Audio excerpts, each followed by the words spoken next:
so maybe that calcium chloride will start to melt stuff.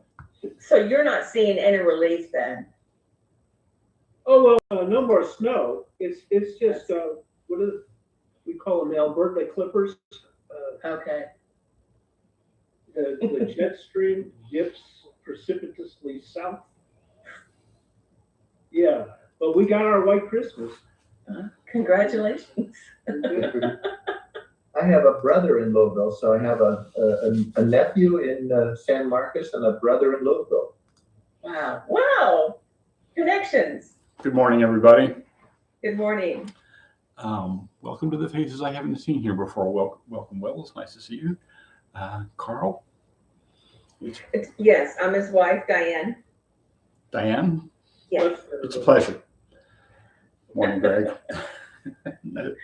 Always good to see you.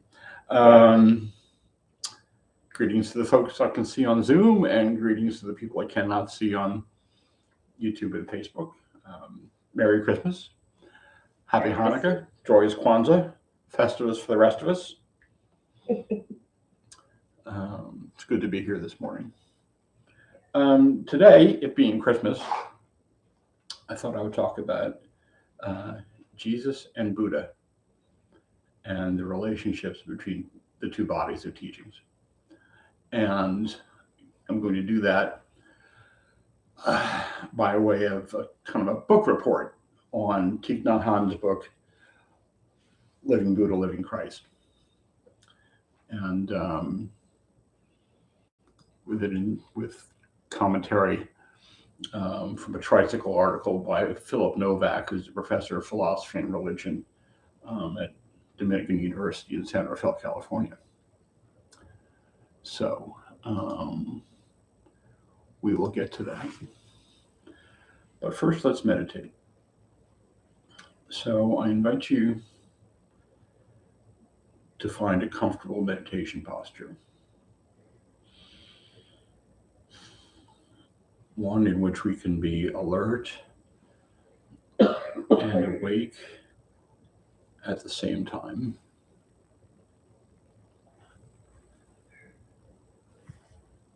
If you're sitting in a chair or on a cushion, a posture in which your back is straight, like in its natural curve,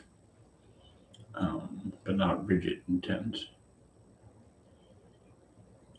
If you imagine you had a string at the crown of your head and you tugged it up a little bit, it would straighten the top of your spine at the back of your neck without stressing the muscles in your neck and shoulders.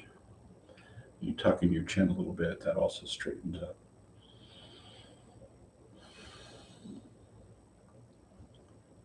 When we enter into a meditation posture, we're actually entering into something different than what was before. That's why we take care for a moment or two to check in on our posture.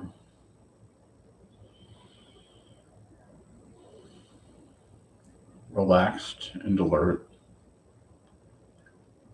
Your body is actually more relaxed sitting up straight and letting your torso rest into your pelvis than it is slouching back in a chair.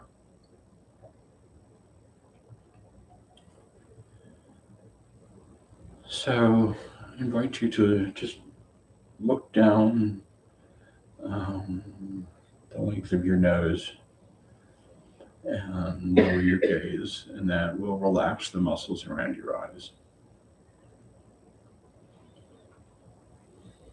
And gently close your eyes.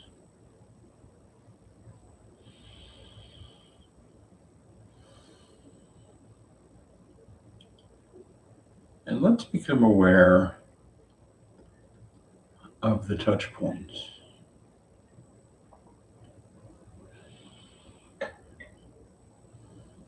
As best you can.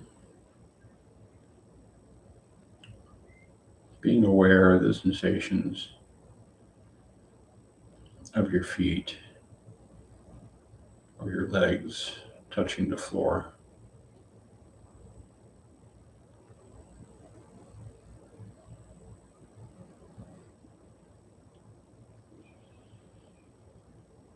Being aware of the sensations of your bottom on the cushion or on the chair, what that gentle pressure feels like. Just letting gravity do its thing.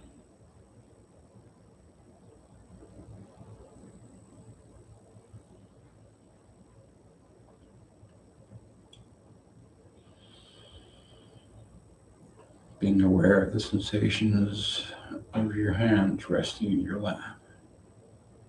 What that feels like on the back of your hands if your palm up, or on the palms of your hands if your palm's down. What that feels like on your legs where your hands are resting.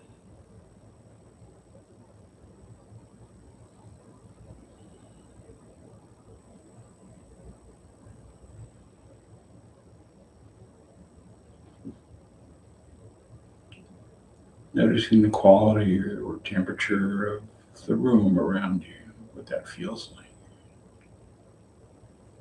Is it warm? Is it cool? There's nothing to do, we're just noticing.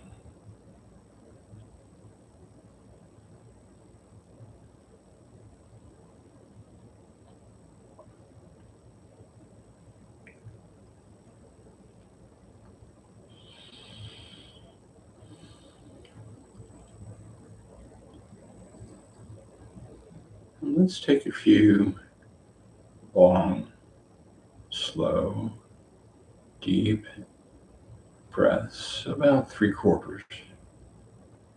Long, slow inhale.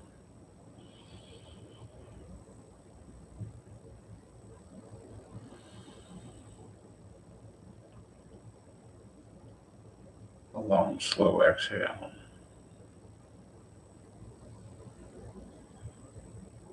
Just to get connected to the sensations of breathing and to let the body just relax.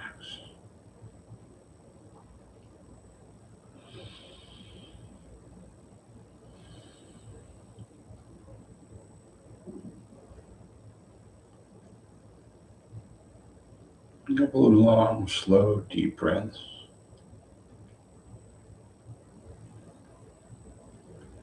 And as you breathe out,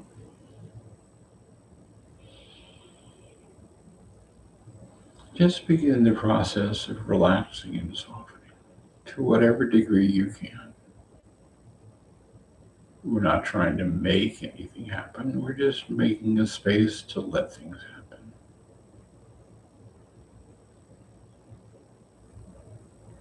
And relax the muscles around your eyes and your face. They do a lot of work.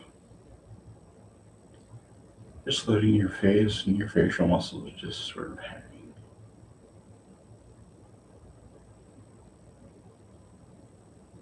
And letting your breathing return to normal.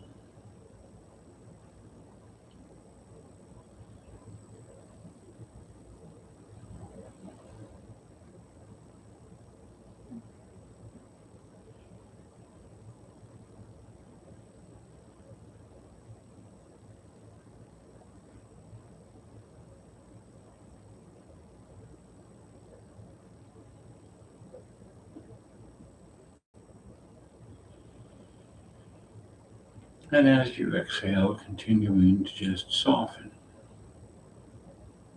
to whatever degree you can. Letting your shoulders fall and relax.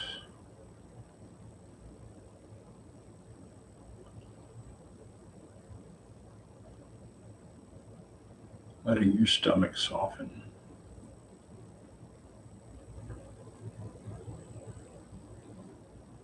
We hold a lot of tension in our bellies. But let's just do soft belly and let your stomach just hang.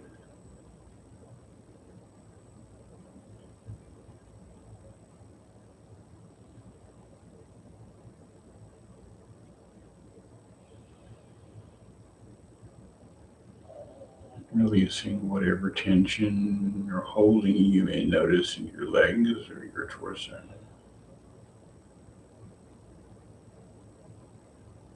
Just letting gravity do its thing. And letting your body relax into this seat.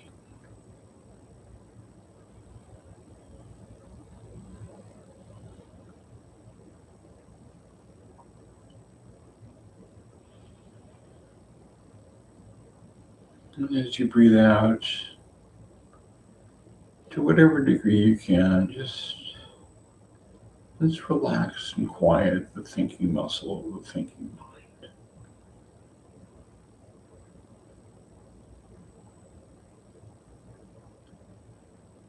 To whatever degree you can.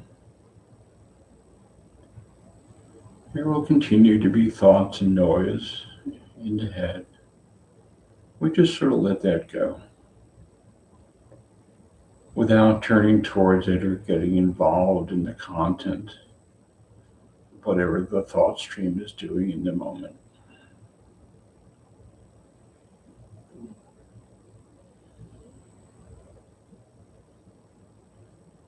Just letting that part of the mind relax.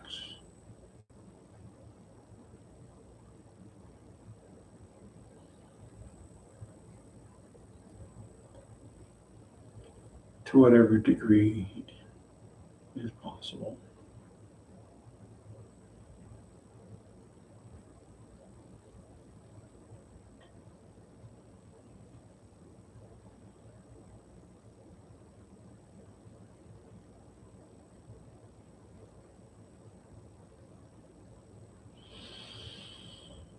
And now let your attention come to your breathing, the sensations of the body breathing, and rest your awareness there.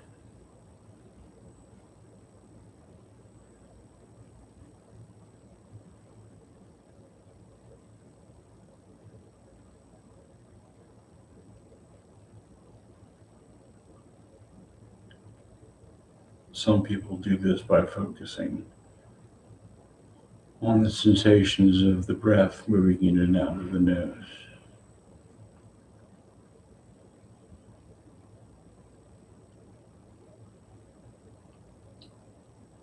Some people do this by focusing on the sensations of the belly or the chest moving up and down.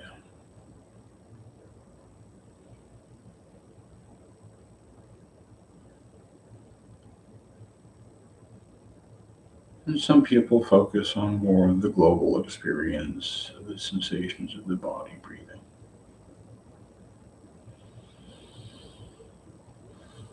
Whatever is easiest, most accessible, most compelling.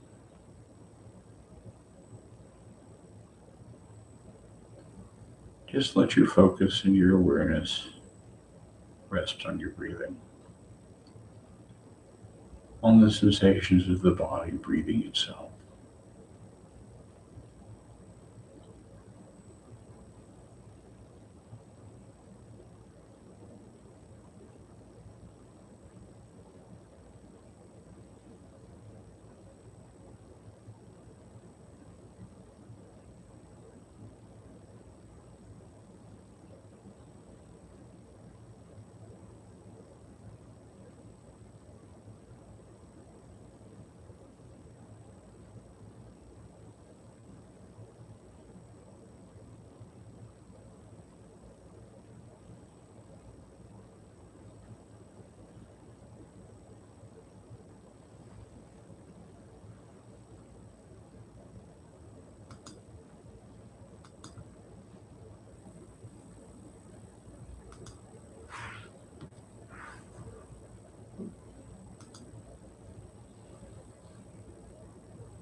You notice you've been thinking, your mind has wandered off. That's okay. It's supposed to do that. Can't do anything about that.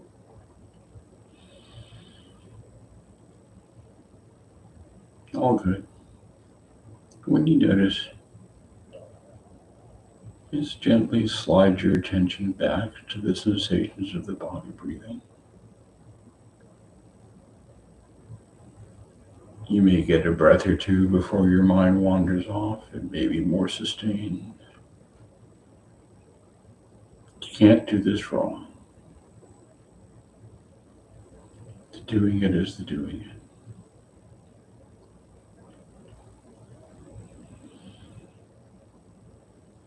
And just letting your focus remain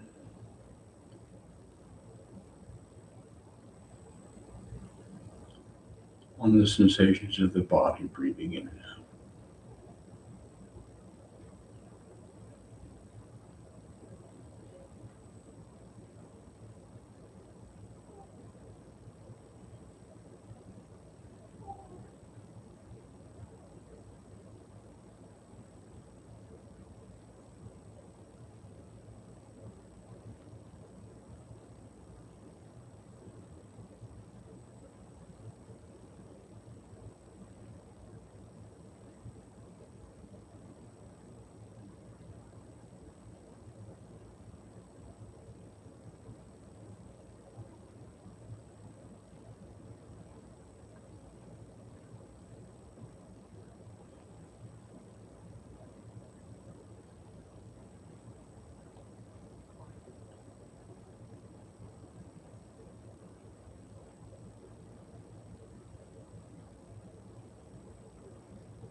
Your mind wanders off.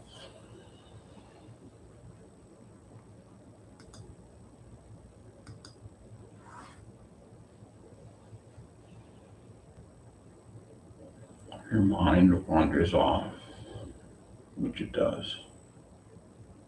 It's okay. It's all good. Just come back to the simplicity of breathing in and out. In this moment, nothing is actually going on in this moment other than just sitting here, breathing in and out, and returning your attention as often as you need to.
And as we come towards the end of this sitting,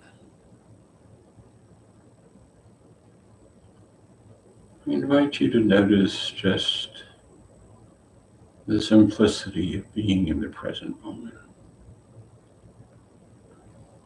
The mind may be thinking from time to time and wandering from place to place, but in the present moment, nothing is actually going on.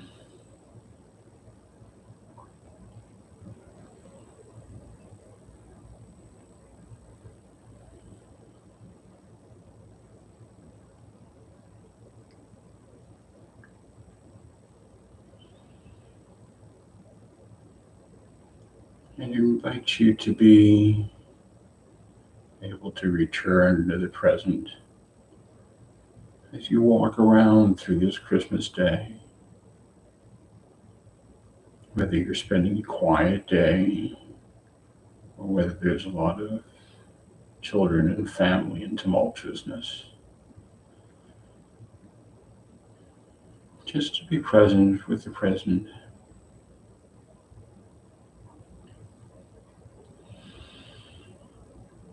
And may it be that this practice, the benefits of this practice,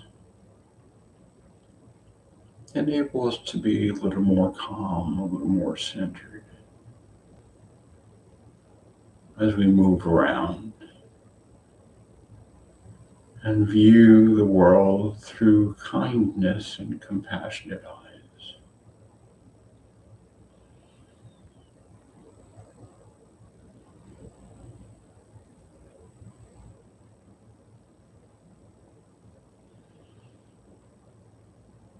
And may it be that the benefits of this practice help us bring compassion and kindness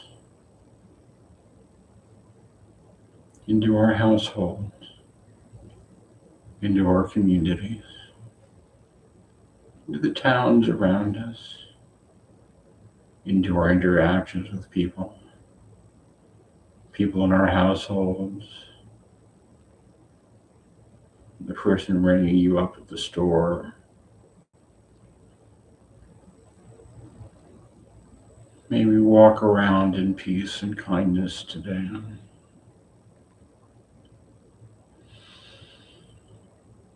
May the benefits of this practice be of benefit to all beings everywhere. May all beings be happy. May all beings be well. May all beings be safe. May all beings be at ease and at peace.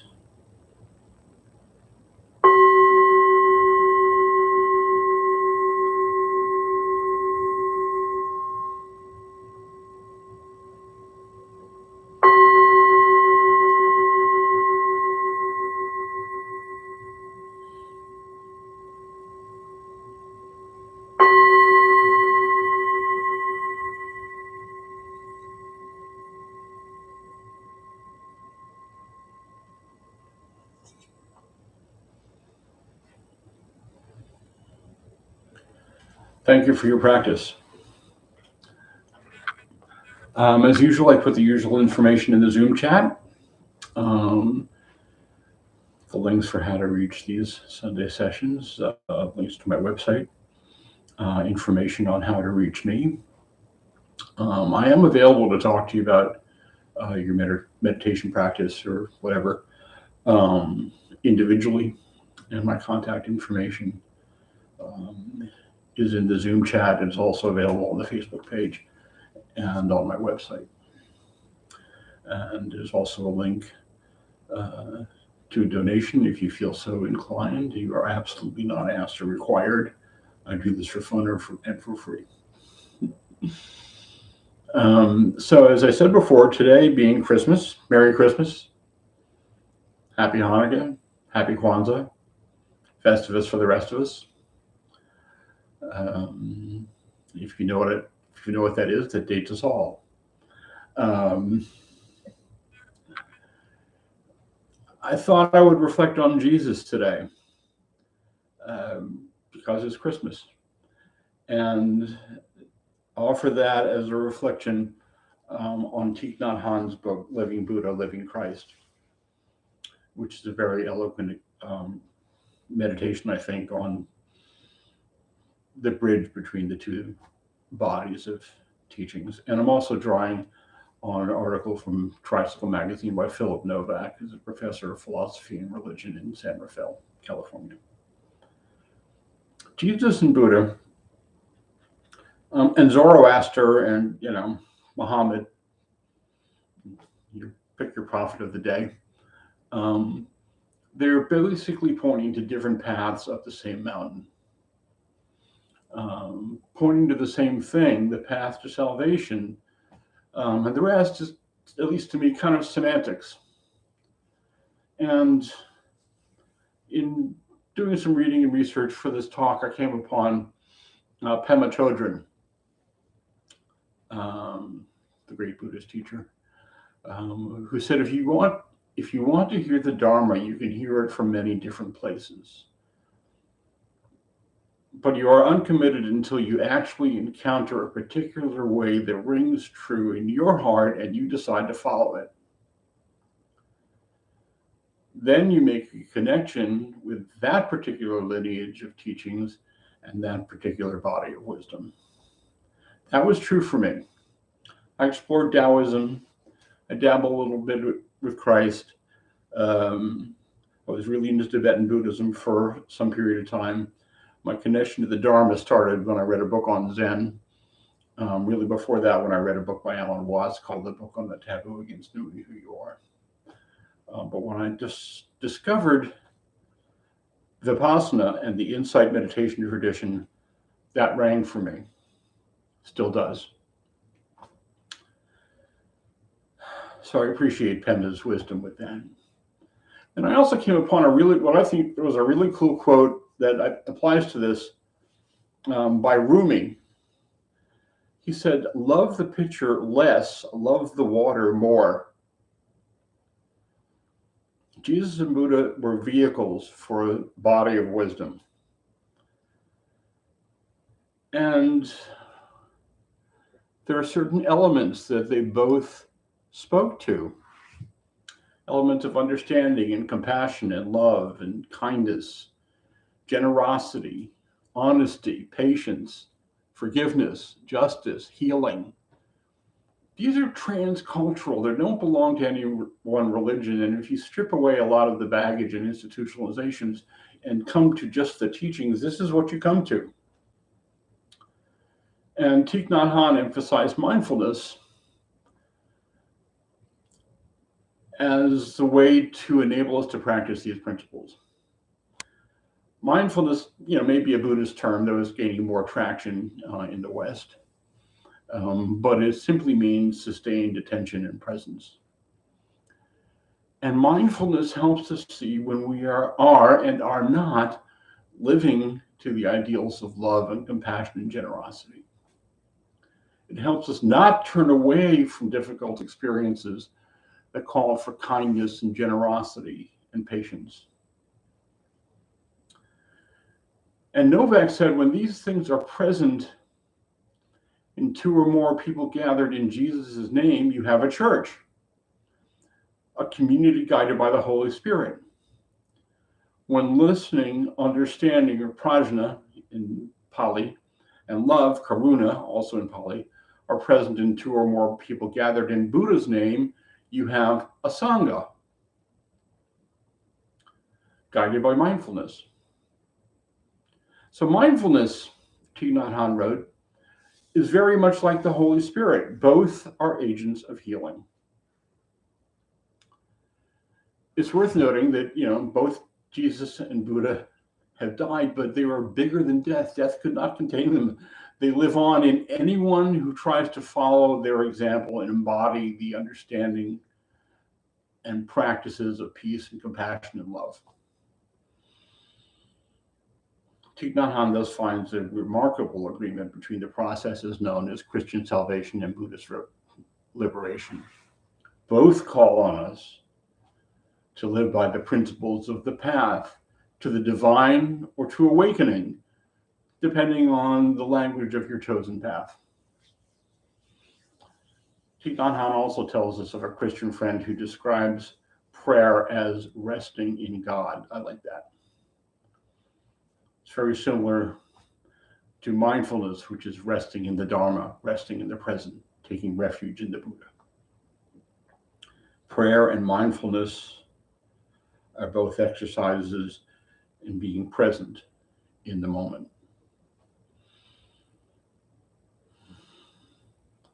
And the great philosopher, also came upon a quote, the great philosopher Wilfred Cantwell Smith, I love that name, just sort of like rolls off your tongue. In his book, Faith and Belief, said, there is a universe, he proclaimed, a final truth in accordance with which, if a man or a woman lives, he will be saved. Christianity discusses being saved as living by the path that Jesus laid out. Buddhism talks about being liberated, which is kind of the same thing.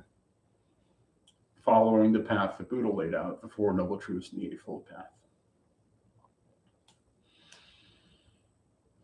When I lived in California, I used to love to go to the old mission. The architecture is really cool. There's like a lot of rich history, and during a really troubled time in my life, I visited Carmel Mission, the mission in Carmel, California, and had this very, very intense experience of Jesus. It was like he stepped down off the cross and hugged me. And what I took away from that was a sense of what in the Buddhist lexicon we refer to as equanimity. Not feeling like I have to turn away from what is difficult or cling to what is not. That people who are acting out, people who are behaving badly in my environment, in my life, in my work, are simply people who are they're suffering, and this is what that looks like. And Buddha called on us first to relieve suffering. The first truth of Buddhism is that there is suffering. The Pali word is dukkha, and Buddhism being the great debate society that it is, people have been debating for literally 2,500 years what that word means. I come down on the side of grief. Life includes grief. And liberation or salvation is about learning to be with that with an open heart. And still being able to walk around in the common values of understanding, compassion, and love, and kindness, and generosity, and honesty. And the pitcher that contains the water doesn't matter. The water matters. You're not going to break the pitcher and eat the glass, but you are going to drink the water and be nourished by it. So we live in a culture where there are a lot of dividing lines between these things. And they're all illusions, because everybody, I really believe everybody is just trying to be well and doing the best they can. And to the degree to which we accept our grief and our pain is the degree to which we can move around in the world more peacefully. And to the degree to which we cannot accept our grief and our pain is the degree to which we're acting it out and spreading it around. And that is not unique to Buddha Dharma, and that is not unique to Christianity. So Cantwell Smith said, once again, it is an important step to recognize the faith of other people. And then the next step, to realize there are no other people. I'm trying to remember the name of the Indian sage who was asked, how do we treat other people? He said, how do we treat others? He said, there are no others. We're all in this together. We're all walking up this path, breathing in and out, one step at a time, one breath at a time. So whether your thing is Buddha Dharma, or Jesus or the 12 steps. We're all just walking towards the same thing. So I invite you on this Christmas day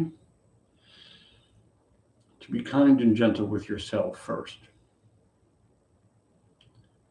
to practice self-compassion, and then from there we can radiate it. Thank you for your kind attention.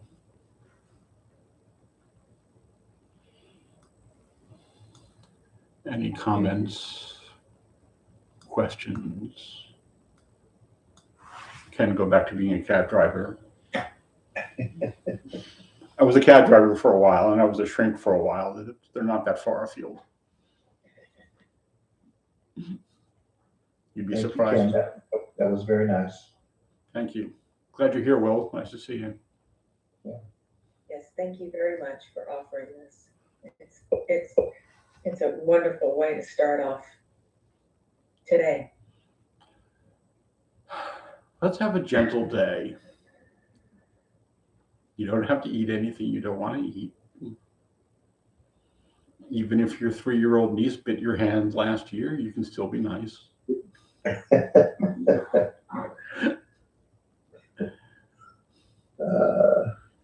So I have a question for you, Ken. ask me anything.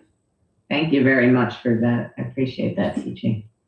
And the meditation was wonderful.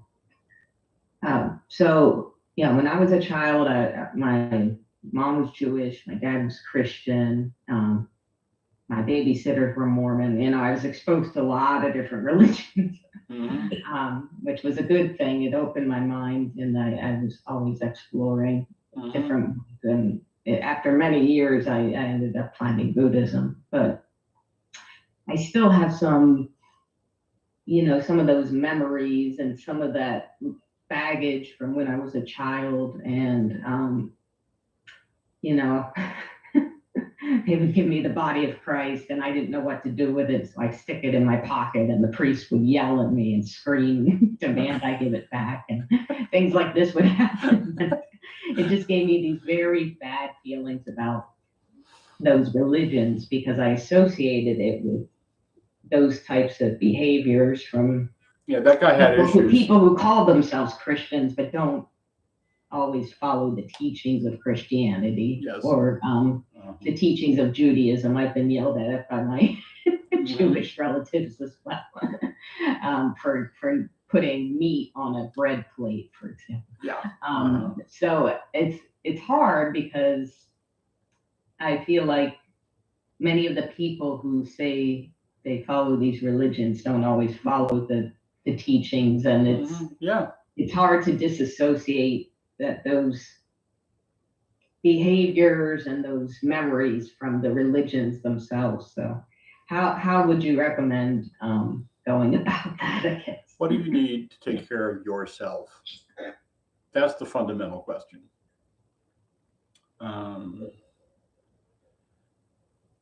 Religion as institutions, to me, the opinion of this one person, religion as institutions is separate from the spirituality that the teachers offered. Find, the rest of the Pema Chodron quote, which I don't have like right in front of me, talks about, okay, dabble around in all of this as much as you need to, but pick one and then go down the road with it. One of my oldest, closest friends is an Episcopal priest who basically saved my butt when I was a teenager in trouble, and was kind and generous. And that to me is an expression of what Christ and Christianity looks like. My friend Jim, my first 12-step sponsor, was a Methodist minister, and that was an expression of what that looks like. I also know people who are very like fundamentalists, and this is the way to do it, turn or burn. That works for them. They can have it. That doesn't really affect me very much. I don't need anybody to come around to my way of thinking and perceiving and walking this path. I found what works for me. And there are, look, my grandmother, I remember this really clearly, when I was 10, made me promise to marry a Jewish girl. I never even dated a Jewish girl. Right? There are people who, through the lens of whatever their thing is, are going to insist that we do it. That's their thing. It's not my thing. It doesn't have to be your thing. So if you're trying to like please those people or get something like some sort of understanding or something from them, that is a source of unhappiness. You know, people are unhappy with my path. It's not their path. They don't have to walk it. And you're allowed to have your unhappiness. Yeah. You know, the great sage Robin Williams in the movie Moscow on the Hudson said, I had my misery and it was mine. You know, some people are attached to it. You know, can't do anything about that. I hope that was an answer to your question. It was a lot of verbiage. Yes. Thank you. Thank you.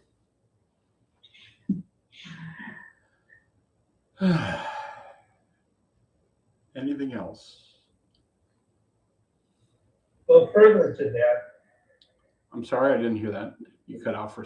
no, further to Julie's comment, it's obvious that you read the material that Jesus never intended to start a new religion. He would have been celebrating Kwanzaa today. And he was an ethical reformer. It took about 300 years to turn him into a god. If you read Bart Ehrman, and Constantine, he grabbed it as the unifying force of an empire. I got to go to India a few years ago, and in Saranath, where Buddha gave his first public discourse after enlightenment, there were ruins of these huge monasteries and a beautiful museum. And Ashoka did the same thing to him. I don't think Buddha ever intended to create a religion. But Ashoka grabbed him and made him a unifying force for his empire. We're always, I don't know, it's for public consumption, we have to put them in different packages. But what you're talking about today really comes down to the personal experience. There are no others. It's our own. It's our own path. I think Pamela said, pick a boat. Pick a boat. Pick a boat and get it. Thank you, Ken. You know, it's nice knowing you. I've also been to Sarnath, and if you were in Sarnath and you asked 5 different people there how to pronounce it, you get 5 different pronunciations. It's a very profound experience to sit where Buddha sat and offered that teaching. And you're right, Buddha was not a Buddhist. He was not attempting to, I don't believe he was attempting to start a movement. And Jesus was most likely a dark-skinned Palestinian Jew. Was not attempting, I don't believe he was attempting to start a movement either. But these people had a body of teaching that was so profound that we're still talking about them thousands of years later. That's what it is. And that would not be the case if they hadn't been talking, I believe that would not be the case if they hadn't been talking about the same thing. Just wrapped in the culture and language of the time and place in which they offered it. So find where, get in the boat. One boat. If you got 1 foot in each boat, you are really likely to drown. I tried that once when I was like 14. It was like with an oar, like, don't recommend it. the things you'll do in summer camp, you know. Diane, you have any questions or comments or anything I can offer to you? I don't. Thank you very much for offering this. Something I've been interested in for a long time, but have never taken the step. So thank you. Well, I'm here every Sunday Okay. at this time. Okay. There's lots of people offering all kinds of stuff like this. If you know, my contact information, I don't know how you found out about this. If some Carl, I don't have a Facebook page, but occasionally I'll go through his to see what's happening in the world, and this came across the other day. Okay, well, feel free to reach out to me if you want more information on where else to find this sort of stuff. There's lots of it, and Thank you. My teacher is a guy named Gil Fronsdale. He's at the Insight Meditation Center in Redwood City, California.